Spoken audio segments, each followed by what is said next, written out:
Hello guys, what's up? So I'm back again for another tutorial video. So in this video, I will gonna show you how to leave a group chat on Snapchat, so if you are interested then keep on watching.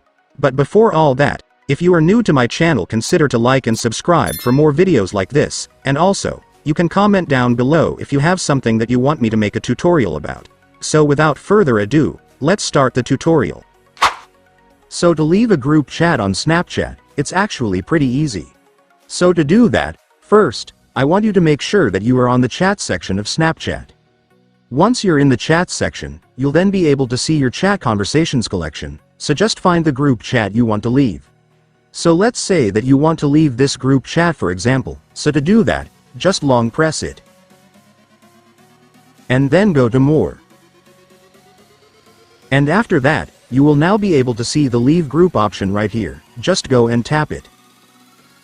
And then Snapchat will ask you for confirmation if you really want to leave the group, just tap the leave button if you're sure that you want to.